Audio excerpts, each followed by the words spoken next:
Let us face, without panic, the reality of our times. The fact that atom bombs may someday be dropped on our cities. And let us prepare for survival, understanding the weapon that threatens us.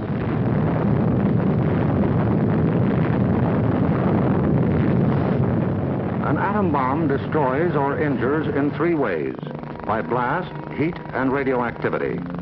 The blast of an atom bomb is its most important destructive agent. In Japan, whole buildings were flattened by its force. However, many buildings of sturdy construction, even though close to the explosion, remain standing. The principal dangers of blast are flying glass and debris, the fires it may start, and the danger of being crushed in collapsing buildings. The atom bomb destroys by heat. People caught in the open as far as 2 miles away suffered flash burns. Yet, protection could have been easily achieved. Here, a bridge post and rail shielded the surface behind it. Any solid material afforded similar protection. The third weapon of the bomb is radioactivity, thrown off at the instant of explosion.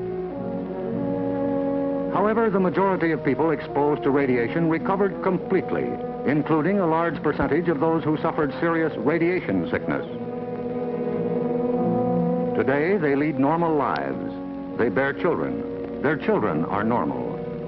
These, then, are the weapons of the atom bomb that we must protect against: blast, heat, and radioactivity. Our cities are prime targets for atomic attack, but mass evacuation would be dangerous. An enemy would like nothing better than to have us leave our cities empty and unproductive. If an emergency should come, our factories will be battle stations. Production must go on if we are to win. Our offices and homes will also be posts of duty, not to be deserted. With the knowledge of the first atomic explosions to guide us, our chances for survival will be far better than those of the people of Hiroshima and Nagasaki, if we act on our knowledge and are prepared. The first job is to look over your own home for shelter possibilities. If you live in a private home that is well built, the cellar is the safest place to be. The lower you get, the more barriers there are likely to be against blast, heat, and radioactivity. Select the basement wall nearest the probable target area of your city. If the house is blown over, it will most likely fall away from this wall. If you have a workbench or strong table big enough to get under, move it into your shelter area near a wall or strong supporting column. If the time comes when you actually have to take shelter, lie under the table.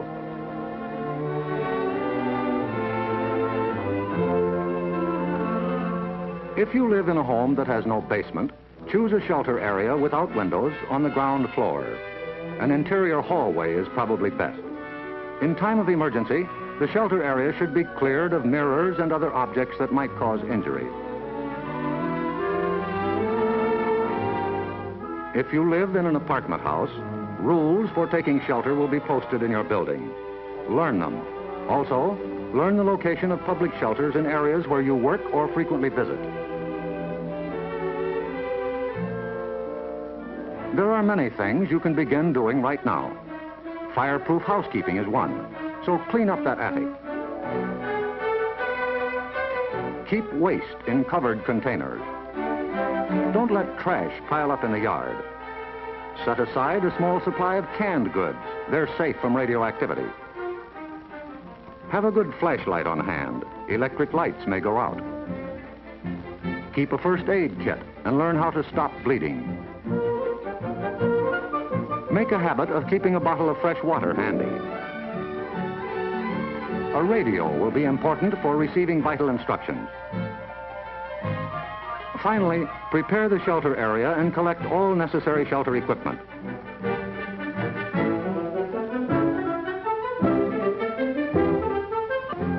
In case of an actual raid or test drill, the alert will be a warbling siren blast lasting 3 minutes.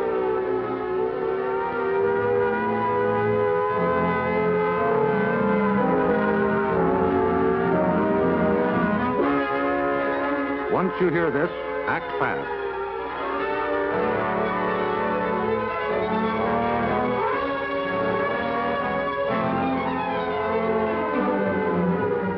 down the shades or blinds and close the drapes against flying glass. Turn off the burners of your gas or electric stove. Disconnect any heating elements, such as electric irons, hot plates, or bathroom heaters.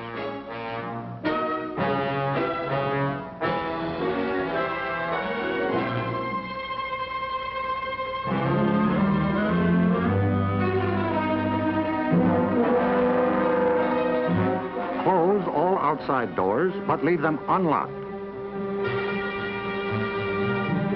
Turn off the gas or oil burners.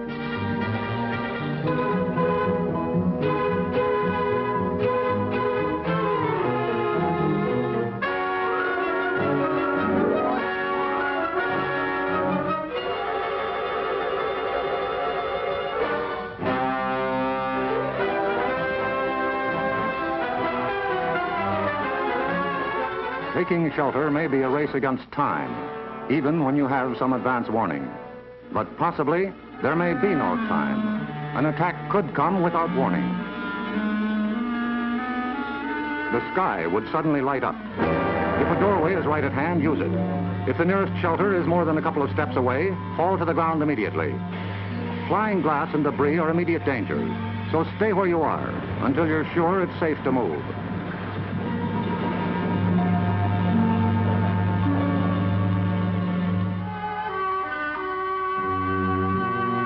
If you are at home when a surprise attack occurs, crawl beneath a table if it is very near, or drop to the floor with your back to the window.